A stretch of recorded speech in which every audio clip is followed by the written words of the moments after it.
Hey, everybody. It's the She's the Owner podcast. I'm your host, Cara McCarron, and this is episode 117. And the title of this episode, I don't even know. I just felt like getting on the microphone and I just felt like riffing for a minute. So it's what's kind of on my heart to talk about today, I guess, is mindset and really just calling in the person um, that you want to be and why that's scary. And maybe maybe that'll be the title, is calling in that person. But I wanted to just have this conversation where it's more of an inspiration. Like, we get caught up in all the stuff that we have to do as business owners, and we get caught up in all the marketing and the sales and the leads and all the stuff. And like, I think it's so critical to sometimes just stop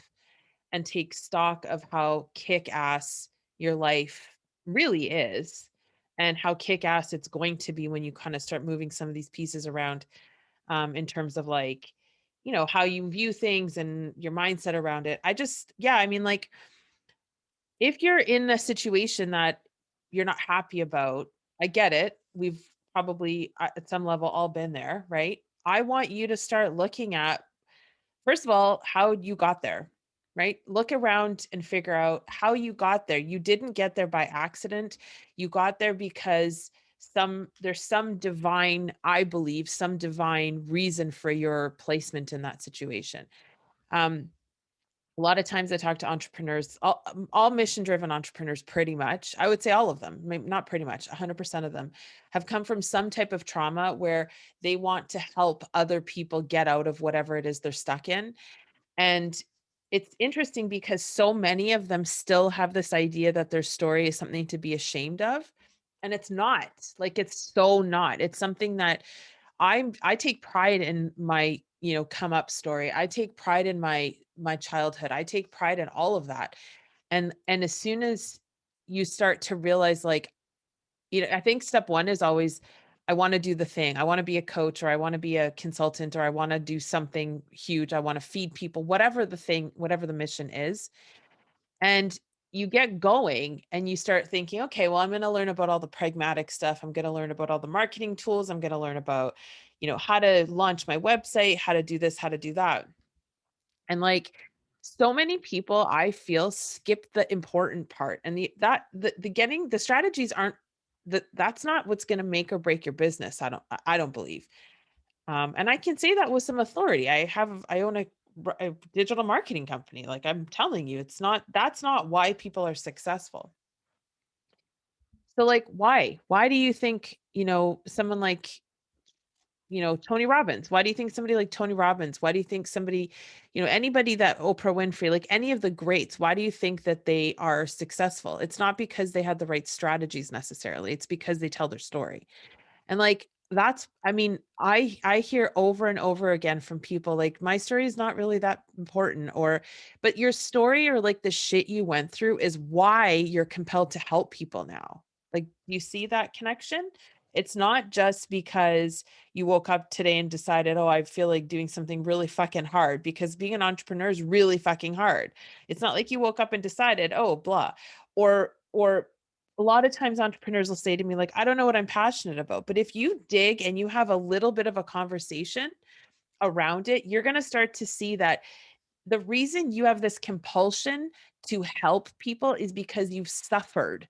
People who want to help others have suffered. And that's really, like, everything that it comes down to, whether you're a fitness coach, a weight loss coach, a life coach, a relationship coach, a fucking all of it, all of every single thing that wakes us up in the morning is our compulsion, our obsession to help another person not go through what we went through.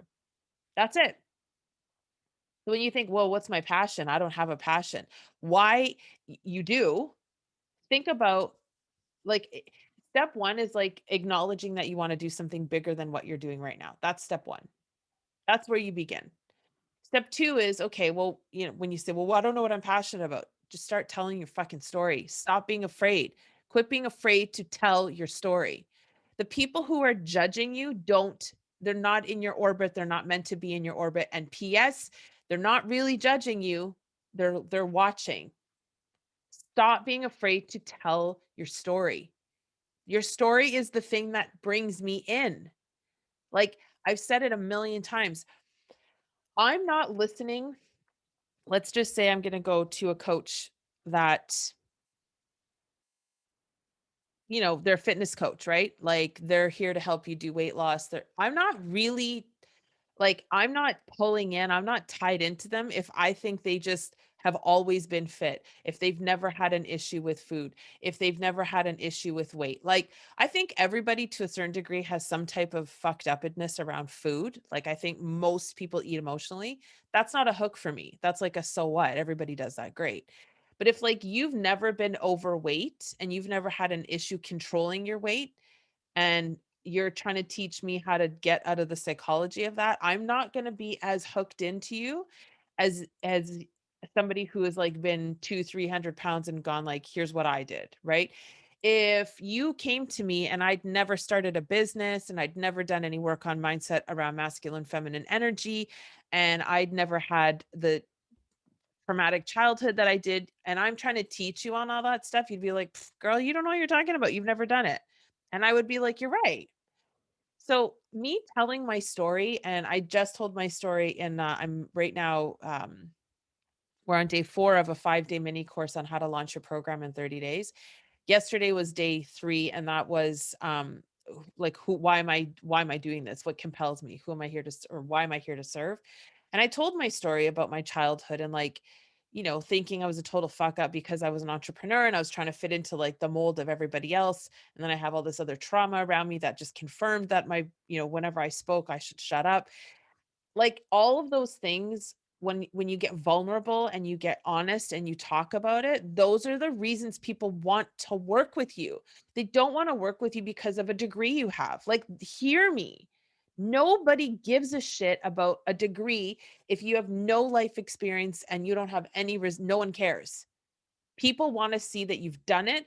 They wanna see that you can relate to them. They need to hear your story. And if you're ashamed of your story, that's you're never gonna get anywhere, right? Like, think about, just I don't know. I mean, it's frustrating because I know it can be scary, and the concern is like, "Oh, my family's gonna say this, whatever, whatever." But, like, okay, to stop, if you keep worrying about your family, keep worrying about what everyone's going to say about you, keep doing that. Let me know how that goes in 5 or 10 or 15 years when your body's going to tell you you need to open up the story. Your body will tell you. Your body will tell you. Your life experience from living in this like fake version of yourself will tell you. Life will tell you. Your bank account will tell you. Your relationships will tell you. Like, that feeling that you have in you right now where you're like, "I know I know what she's saying is true, but I'm afraid," that you can't it's not sustainable. Denying, like, why you're here, denying what you're here to do, denying what you're passionate about, it does not work. Eventually, something will give. Something will give. And don't take my word for it. But you know I'm right. You know what I'm saying is true because I know you can feel it.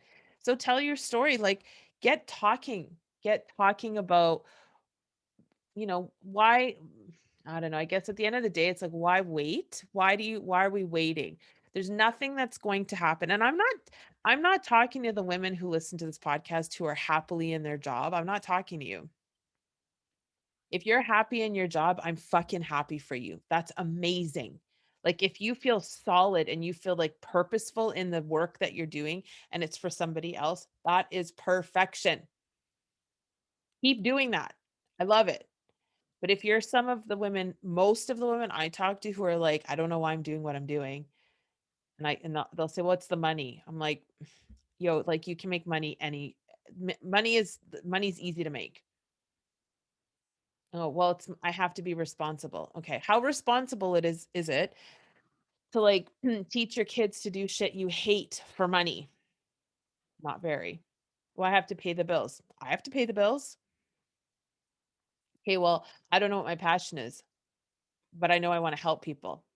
Okay, well, then we just need to dig a little because if you want to help people, that's the passion.